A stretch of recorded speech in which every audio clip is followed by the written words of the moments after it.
ಧನುರ್ doctor ಅಂತ ರೇಗಿಸ್ತಾ ಇದ್ರು ನಕ್ಕೊಂಡು ಮಾತಾಡ್ತಿದ್ದೀರಾ. ಜಗ್ಗೇಶ್ ಅವರೇ, ಎಷ್ಟು ಅದ್ಭುತವಾಗಿ ಬರ್ತಾ ಇದೆ ಕಾಮಿಡಿ ಕಿಲಾಡಿಗಳು.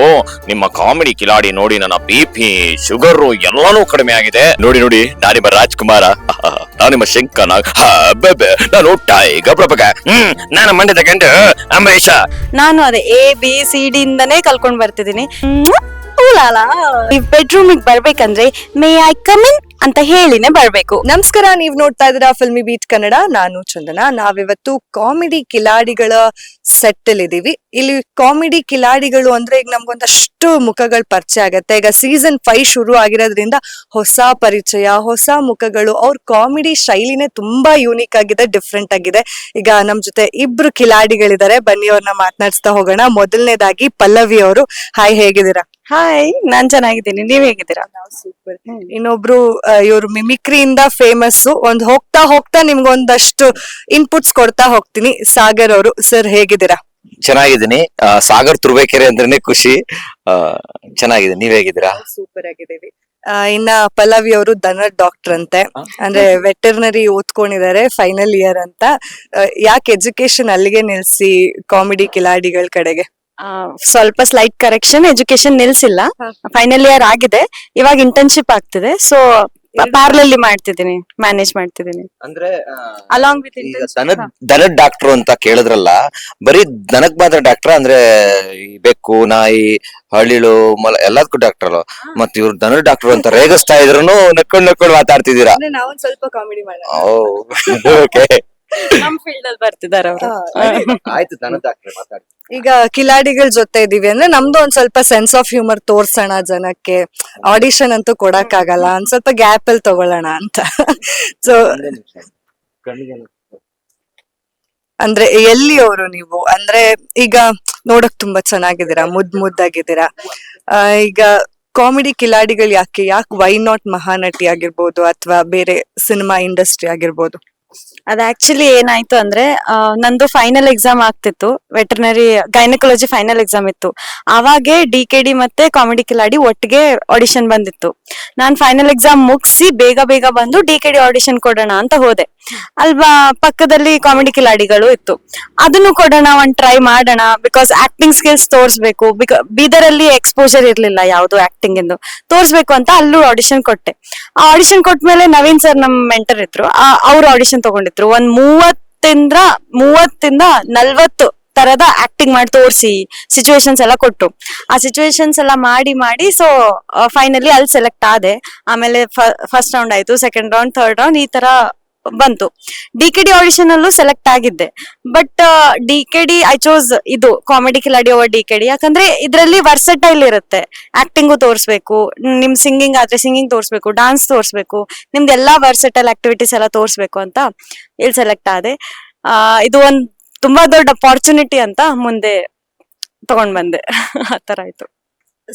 ಸಾಗರ್ ಅವ್ರೆ, ಈಗ ಒಂದಷ್ಟು ಪೊಲಿಟಿಷಿಯನ್ಸ್ ಮಿಮಿಕ್ರಿ ಮಾಡ್ತೀರಂತಲ್ಲ, ಒಂದ್ 2 ಕಡಿಮೆ ಆಗೋಯ್ತು, ಒಂದ್ 4-5 ಜನದ್ ಮಾಡಿ. ನನ್ ಕಾಮಿಡಿ ಕಿಲಾಡಿಗೆ ಯಾಕೆ ಬಂದೆ ಅಂತ ಫಸ್ಟ್ ಎಪಿಸೋಡ್ ಅಲ್ಲೇ ಹೇಳಿದೆ. ಅದು ಜಗಣ್ಣ ಒಂದ್ ಮಾತು ಹೇಳಿರ್ತಾರೆ ಅಂತ. ಅವರು ಯಾವ ತರ ಹೇಳಿದ್ರು ಅಂದ್ರೆ, ನಿಜವಾಗ್ಲೂ ಆಟೆ ಪೀದೆ ತರ ಹೇಳ್ಬೇಕು ಅಂತಂದ್ರೆ, ಕಾಮಿಡಿ ಕಿಲಾಡಿಗಳು ಎಂತ ಅದ್ಭುತವಾದ ವೇದಿಕೆ ಅಂದ್ರೆ, ಇವತ್ತು ನನ್ನ ಸ್ನೇಹಿತರು ಆಫ್ರಿಕಾ, ಅಮೇರಿಕಾ, ನ್ಯೂಜಿಲ್ಯಾಂಡು, ಇಂಗ್ಲೆಂಡು ಎಲ್ಲಾ ಕಡೆಯಿಂದ ಕರೆ ಮಾಡಿ ಜಗ್ಗೇಶ್ ಅವರೇ, ಎಷ್ಟು ಅದ್ಭುತವಾಗಿ ಬರ್ತಾ ಇದೆ ಕಾಮಿಡಿ ಕಿಲಾಡಿಗಳು. ನಿಮ್ಮ ಕಾಮಿಡಿ ಕಿಲಾಡಿ ನೋಡಿ ನನ್ನ BP, ಶುಗರ್ ಎಲ್ಲಾನು ಕಡಿಮೆ ಆಗಿದೆ ಅಂತ ಹೇಳಿದ್ರು. ಹಾಗಾಗಿ ಎಲ್ರು BP, ಶುಗರ್ನ ಕಡಿಮೆ ಮಾಡ್ಬೇಕು ಅಂತ ಹೇಳಿ ನಾನು ಈ ಕಾಮಿಡಿ ಕಿಲಾಡಿಗೆ ಎಂಟ್ರಿ ಕೊಟ್ಟೆ. ಇನ್ನು ಯಾರ್ಯಾರ್ದು ಮಿಮಿಕ್ರಿ ಮಾಡ್ತೀರಾ? ಸೆಲೆಬ್ರಿಟೀಸ್ ಗಳಲ್ಲಿ ತುಂಬಾ ವಾಯ್ಸ್ ಗಳು ಮಾಡ್ತೀನಿ. ಇಲ್ಲೂ ಕೂಡ ಒಂದು ಹೊಸ ಪ್ರಯೋಗ ಮಾಡಿದೆ. ಅಂದ್ರೆ ಒಂದೇ ನಿಮಿಷದಲ್ಲಿ ಒಂದು 30 ಧ್ವನಿಗಳನ್ನ ಮಾಡಿದ್ದೆ. ಅದನ್ನ ಮಾಡ್ತೀನಿ. ನೋಡಿ ನಾನಿಮ್ಮ ರಾಜ್ಕುಮಾರ, ನಾನು ನಿಮ್ಮ ಶಂಕನಾಗ್, ನಾನು ಟೈಗರ್ ಪ್ರಭಕ, ನಾನು ಮಂಡ್ಯದ ಗಂಡು ಅಂಬರೀಷ. ನಾನು ಸುಧೀರ್ ಶಿವನೇ ಶಂಭಲಿಂಗೈ, ನಾನು ಧೀರೇಂದ್ರ ಗೋಪಾಲ, ಜಯಾಂಜನೇಯ ಕುಂಬಳಿಕಾಯ ಬೊಮ್ಮಂಡು, ನಾನು ದಿನೇಶು. ನಮಸ್ಕಾರಪ್ಪ, ನಾನು ಬಾಲಡ, ಒಡ್ರಿ ಕಬಳಕೆ, ನಾನು ಸಿದ್ದರಾಮಯ್ಯ. ನೋಡಿ ಸ್ವಾಮಿ, ನಾನು ಯಡಿಯೂರಪ್ಪ ಮಾತಾಡ್ತಾ ಇದ್ದೀನಿ. ನೋಡಿ, ನಾನು ವಾಟ ನಾಗರಾಜು, ನಾನು ಮಲ್ಲಿಕಾರ್ಜುನ ಖರ್ಗೆ, ನೀವೀಗ ನಾನು ನರೇಂದ್ರ ಮೋದಿ. ಹಿಂಗೆ ಹ್ಯಾಟ್ಸ್ ಆಫ್, ರಿಯಲಿ ತುಂಬಾ ಇಂಪ್ರೆಸಿವ್ ಇದು. ಅಂದ್ರೆ 1 ನಿಮಿಷದಲ್ಲಿ ಅಷ್ಟು ಜನದ್ದು ಮಿಮಿಕ್ರಿ ಮಾಡೋದು. ಎಪಿಸೋಡ್ ನೋಡಿ ಹಂಗಂತ ಆಯ್ತಾ, ಅವ್ರು ಮಾಡಿರೋ ಮಿಮಿಕ್ರಿ ಫುಲ್ ಆಗಿ ಸಿಗತ್ತೆ. ನಿಜವಾಗ್ಲೂ ತುಂಬಾ ಟ್ಯಾಲೆಂಟೆಡ್ ಇದೀರಾ ಸರ್. ಇಷ್ಟು ಅಂದ್ರೆ ಎಲ್ರಿಗೂ ಬರಲ್ಲ ಆ ಮಿಮಿಕ್ರಿ ಮಾಡುವಂತಹ ಒಂದು ಏನಿರುತ್ತೆ ಅಂದ್ರೆ ಟ್ಯಾಲೆಂಟ್ ಎಲ್ರಿಗೂ ಇಲ್ಲ. ಮೇ ಬಿ ತುಂಬಾ ಕಡಿಮೆ ಜನದಲ್ಲಿ ನೀವು ಒಬ್ರು, ಅದರಲ್ಲಿ ಬೇಗ ಎತ್ತರ ಸ್ಥಾನಕ್ಕೆ ಹೋಗಿ. ಆದ್ರೆ ಒಂದ್ ವಿಚಾರ ಹೇಳಲೇಬೇಕು, ಕಾಮಿಡಿ ಕಿಲಾಡಿಗಳು ವೇದಿಕೆ ಅಂತಂದ್ರೆ ಅಲ್ಲಿ ಮಿಮಿಕ್ರಿ ಮಾತ್ರ ನಡೆಯೋದಿಲ್ಲ, ಅಲ್ಲಿ ಆಕ್ಟಿಂಗ್ ಬೇಕು, ಆಮೇಲೆ ಒಂದ್ ಎಮೋಷನ್ ಕ್ಯಾರೆಕ್ಟರ್ ಮಾಡ್ಬೇಕು, ಏನೋ ಒಂದು. ಆ ಕಾಮಿಡಿ ಕಿಲಾಡಿ ಅಂದ್ರೆ ಬರೀ ಮಿಮಿಕ್ರಿ ಅಷ್ಟೇ ಅಲ್ಲ, ಅಲ್ಲಿ ಎಲ್ಲಾ ತರ ಕಲೆಗಳು ಇರ್ಬೇಕು. ಅಷ್ಟು ಅದ್ಭುತವಾಗಿ ಕಾಮಿಡಿ ಕಿಲಾಡಿ ನಮ್ಮನ್ನ ತಾಲೀಮ್ ಮಾಡ್ತಿದೆ. ಈ ಮಿಲಿಟರಿ ಟ್ರೈನಿಂಗ್ ಅಂತಾರಲ್ಲ, ಆ ತರ ಟ್ರೈನಿಂಗ್ ಕೊಡ್ತಾ ಇದೆ. ಸೊ ನಿಮ್ಮ ಟ್ರೈನಿಂಗ್ ಹೇಗ್ ನಡೀತಿದೆ ಪಲ್ಲವಿ ಅವರೇ? ನೀವು ಅಂದ್ರೆ ನಿಮ್ಮ ಬ್ಯಾಕ್ ಎಂಡ್ ಸ್ಟೋರಿ ಕೇಳ್ತಾ ಇದ್ವಿ ನಾವು. ಅಂದ್ರೆ ಕಾಮಿಡಿ ಕಿಲಾಡಿಗಳಲ್ಲಿ ತುಂಬಾ ಕಷ್ಟಪಟ್ಟು ಮೇಲೆ ಬಂದಿದ್ದೀರಾ. ಇಷ್ಟು ಈಗಾಗ್ಲೇ ಡಾಕ್ಟರ್ ಕೂಡ ಆಗ್ತಾ ಇದ್ದೀರಾ ಸದ್ಯದಲ್ಲಿ. ಇವಾಗ ಕಿಲಾಡಿ ಕೂಡ ಅನ್ನೋ ಒಂದು ಹೊಸ ಪಟ್ಟ ಬಂದಿದೆ. ಸೊ ಹೇಳಿ, ಇದನ್ನೆಲ್ಲ ಓವರ್ಕಮ್ ಮಾಡ್ಕೊಂಡು ಈಗ ಜೀವನ ನಡ್ಸೋದಾಗಿರ್ಬೋದು, ಅಂದ್ರೆ ಒಂದು ಕನ್ಸನ್ನ ನನ್ಸ್ ಮಾಡ್ಕೊಳಕ್ ಹೊರಟಿದ್ದೀರಲ್ಲ, ಹೇಗಿದೆ? ಇದು ಎಲ್ಲ ಸ್ಟಾರ್ಡಮ್ ಏನ್ ಸಿಗ್ತಿದೆ, ಇದು ನಂಗೆ ತುಂಬಾ ಫಸ್ಟ್ ಟೈಮ್. ಇದು ಈ ತರ ಎಲ್ಲ ನಾನ್ ನೋಡೇ ಇಲ್ಲ. ಅಂಡ್ ಆಲ್ಸೋ ಇವರೆಲ್ಲ ರಂಗಭೂಮಿದಿಂದ ಬಂದಿರೋರು, ಫುಲ್ ಎಕ್ಸ್ಪೀರಿಯನ್ಸ್ ಇರೋರೆಲ್ಲ ಬಂದಿದ್ದಾರೆ. ನಾನು ಬರೀ ಮೆಂಟರ್ಸ್ ಇಂದ ಕಲಿತಿಲ್ಲ, ಈ ಎಲ್ಲಾ ಕಂಟೆಸ್ಟೆಂಟ್ಸ್ ಗಳಿಂದಾನು ಕಲಿತಿದ್ದೀನಿ. ತುಂಬಾ ಕಲಿಯಕ್ಕಿದೆ ಇಲ್ಲಿ. ಇದೆಲ್ಲ ನನ್ಗೋಸ್ಕರ ನ್ಯೂ. ಇವಾಗ ನಾವು ABCD ಇಂದ ಕಲಿತೀವಲ್ಲ, ನಾನು ಅದೇ ABCD ಇಂದನೇ ಕಲ್ಕೊಂಡ್ ಬರ್ತಿದೀನಿ. ಇದೆಲ್ಲ ತುಂಬಾ ನ್ಯೂ ಎಕ್ಸ್ಪೀರಿಯನ್ಸು. ತುಂಬಾ ಚೆನ್ನಾಗ್ ಅನ್ಸ್ತಿದೆ ಇಲ್ಲಿ ಬಂದು. ಫಸ್ಟ್ ನಮ್ಗೆ ಅಲ್ಲಿ ಬೀದರಲ್ಲಿ ಅಷ್ಟ್ ಜಾಸ್ತಿ ಎಕ್ಸ್ಪೋಜರ್ ಇರ್ಲಿಲ್ಲ, ಆಕ್ಟಿಂಗ್ ಆಗ್ಲಿ ಏನೇ ಆಗ್ಲಿ. ಡಾನ್ಸ್ ತುಂಬಾ ಚೆನ್ನಾಗಿತ್ತು. ನಮ್ SSS ಡಾನ್ಸ್ ಅಕಾಡೆಮಿ ಅಂತಿತ್ತು, ಅದ್ರಲ್ಲಿ ನಾನು ಡಾನ್ಸ್ ಕಲ್ತಿ ಆಮೇಲೆ ಕೊರಿಯೋಗ್ರಫಿನೂ ಮಾಡ್ತಿದ್ದೆ. ಅದೇ ತರ ನಾನು ಆಂಕರಿಂಗ್ ಮಾಡ್ತಿದ್ದೆ ಅಲ್ಲಿ ಬೀದರಲ್ಲೇ. ಮತ್ತೆ ಸಾರಿಗಳನ್ನ ಕರಿ ಕಟ್ಟೋದು ಆಗ್ಲಿ, ಬ್ಲೌಸು ಟೇಲರಿಂಗು, ಮತ್ತೆ ಟ್ಯೂಷನ್ ತಗೊಳೋದು ಚಿಕ್ಕ ಮಕ್ಳಿಗೂ. ಅಂಡ್ ಇದೆ ಮೆಹಂದಿ ಹಾಕೋದು, ರಂಗೋಲಿ ಹಾಕೋದು, ಕಾಲೇಜಲ್ಲಿ ರನ್ನಿಂಗ್ ರೇಸ್ ಅಲ್ಲಿ ಪಾರ್ಟ್ ತಗೊಳ್ಳೋದು, ಯೂತ್ ಫೆಸ್ಟ್ ಅಲ್ಲಿ ಇದೆಲ್ಲ ಮಾಡ್ತಾ ಇರ್ತಿದೆ. ಬಟ್ ಅದೆಲ್ಲ ಸೀಮಿತ ಆಗಿ ಬೀದರಲ್ಲೇ ಉಳ್ಕೊಂತು, ಹೊರಗಡೆ ಬಂದಿಲ್ಲ ಅದೇನು. ಇವಾಗ ಅಪರ್ಚುನಿಟಿ ಸಿಕ್ಕಿದೆ. ಇವಾಗ ಪೂರ್ತಿ ಕರ್ನಾಟಕ ಜನತೆ ಗೊತ್ತಾಗ್ತಿದೆ ಪಲ್ಲವಿ ಪಾಂಚಾಳ್ ಏನೇನ್ ಮಾಡ್ತಾರೆ. ಈ ತರನು ಇದಾರೆ, ಬೀದರ್ ಅಂತ ಒಂದ್ ಪ್ಲೇಸ್ ಇದೆ. ಅಂದ್ರೆ ಬೀದರ್ ಅಂತ ಜಾಸ್ತಿ ಜನರಿಗೆ ಗೊತ್ತಿಲ್ಲ ಅಲ್ಲ. ಸೊ ಇವಾಗ ಎಲ್ರಿಗ್ ಪರಿಚಯ ಆಗ್ತಿದೆ ಇದೆ. ಅಲ್ಲ, ನೀವು ಜನ್ಜಿ ಸ್ಕಿಟ್ ಇಟ್ಕೊಂಡು ಬಂದಿದ್ದು ವೇದಿಕೆ ಮೇಲೆ, ಒಂದಷ್ಟು ಡೈಲಾಗ್ಸ್ ಕೂಡ ಹೇಳಿದ್ರಿ. ಅಂದ್ರೆ ಹೇಗಿರ್ತೀನಿ ನಾನ್ ಮದ್ವೆ ಆದ್ಮೇಲೆ, ಏನೆಲ್ಲ ಎಕ್ಸ್ಪೆಕ್ಟೇಷನ್ಸ್ ಇದೆ ಹೇಳಿ. ನಿಜವಾದ ಲೈಫ್ ಅಲ್ಲಿ ಏನ್ ಎಕ್ಸ್ಪೆಕ್ಟೇಷನ್ಸ್ ಇದೆ? ಆಕ್ಚುಲಿ ಜೆನ್ಜಿ ಇದೆಲ್ಲ ಇನ್ಸ್ಟಾಗ್ರಾಮ್ ನೋಡಿ, ಜೆನ್ಜಿ ಕಿಡ್ಸ್ ಗಳನ್ನ ನೋಡಿ ಅದ ಐಡಿಯಾ ಬಂತು ನನ್ಗೆ. ಇದು ಜೆನ್ಜಿ ಅಂತಂದ್ರೆ ಅದೊಂದ್ ಮ್ಯಾನರಿಸಮ್ ಇತ್ತು ಅದ್ರಲ್ಲಿ. ಅಂತೆ. ಸೊ ಅದು ಎಲ್ರಿಗೂ ತುಂಬಾ ಇಷ್ಟ ಆಯ್ತು, ಜೆನ್ಜಿ ಕ್ಯಾರೆಕ್ಟರ್ ಏನಿತ್ತು ನಂದು ಅಂತ. ಅದ್ರಲ್ಲಿ ಕೆಲವು ಕಂಡೀಷನ್ಸ್ ಗಳಿತ್ತು. ಅಂದ್ರೆ ಇವಾಗ ಬಾಯ್ಸ್ಗೆ ನಾವು ಮದ್ವೆಗೆ ಒಪ್ಬೇಕಂದ್ರೆ ಒಂದ್ 4 to 5 ಕಂಡೀಷನ್ಸ್ ಇದೆ. ಅದೆಲ್ಲ ಒಪ್ಪಿದ್ರೇನೆ ನಾವ್ ಮದ್ವೆ ಆಗ್ತೀವಿ ಅಂತ. ಹಾ, ಸೊ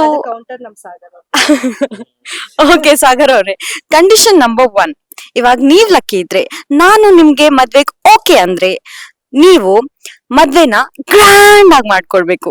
ಅಂಡ್ ವರದಕ್ಷಿಣೆನಾ ಅದು ನೀವ್ ಕೊಡ್ಬೋದು, ನಾನ್ ಬೇಡ ಅನ್ನಲ್ಲ. And in one more condition ಏನಂದ್ರೆ, ಇವಾಗ ಅತ್ತೆ ಮಾವ ಇದಾರಲ್ಲ, ಅವರು ಮನೇಲಿ ಇರಬಾರ್ದು. ಇರ್ತಾರಂದ್ರೆ ಗೋಡೆ ಮೇಲೆ ಇದ್ರೆ ಸಾಕು. ಇಲ್ಲ ಅಂತಂದ್ರೆ ಬೇರೆ ಅಪಾರ್ಟ್ಮೆಂಟ್ ಬೇಕು, ಸ್ವಿಮ್ಮಿಂಗ್ ಪೂಲ್ ಬೇಕು, ಲಕ್ಸುರಿ ಬೇಕು. ಕೊಡ್ತೀರಾ?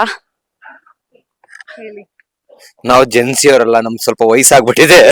ನಮ್ ಕಾಲದಲ್ಲಿ ಏನಪ್ಪಾ ಅಂತಂದ್ರೆ, ಹುಡುಗಿ ನೋಡಕ್ ಸ್ವಲ್ಪ ಚೆನ್ನಾಗಿರ್ಬೇಕು, ನೋಡಕ್ ಸ್ವಲ್ಪ ಚೆನ್ನಾಗಿರ್ಬೇಕು, ವಿದ್ಯಾವಂತಿ ಆಗಿರ್ಬೇಕು, ಆಮೇಲೆ ಲಕ್ಷಣವಾಗಿರ್ಬೇಕು, ಒಳ್ಳೆ ವಿದ್ಯೆ ಬುದ್ಧಿ ಆರೋಗ್ಯ ಐಶ್ವರ್ಯ ಅಂತಸ್ತು ಎಲ್ಲಾನು ಇರ್ಬೇಕು, ಮನೆ ಕೆಲಸ ಬರ್ಬೇಕು. ಅದ್ರಲ್ಲೂ ಟೀ ಕಾಫಿ ಬೆಡ್ ಮೇಲೆ ಇದ್ದಾಗೆ ತಗೊಳ್ರಿ ಅಂತ ಕೊಡ್ಬೇಕು. ಆಮೇಲೆ ಯಾವ್ದೇ ಕಾರಣಕ್ಕೂ ನಾವ್ ಏನ್ ಮಾತಾಡಿದ್ರು ಅವ್ರ ಅಮ್ಮನ ಮನೆಗೆ ಊದಬಾರ್ದು ಅಷ್ಟೇ. ನಿಮಗ್ ಗೊತ್ತಾ, ಸೆಕೆಂಡ್ ಕಂಡೀಷನ್ ನಲ್ಲಿ ನೀವ್ ಬೆಡ್ರೂಮ್ ಬರ್ಬೇಕಂದ್ರೆ ಮೇ ಐ ಕಮ್ ಇನ್ ಅಂತ ಹೇಳಿನೇ ಬರ್ಬೇಕು. ಬಿಕಾಸ್ ಪ್ರೈವಸಿ ಅಲ್ವಾ, ಹಾಳಾಗೋಗುತ್ತೆ. ಹಿಂಗೆಲ್ಲ ಆದ್ರೆ ಮಕ್ಕಳಾಗಲ್ಲ. ಅದಕ್ಕೂ ಪರ್ಮಿಷನ್ ತಗೋಬಹುದು ನೀವು.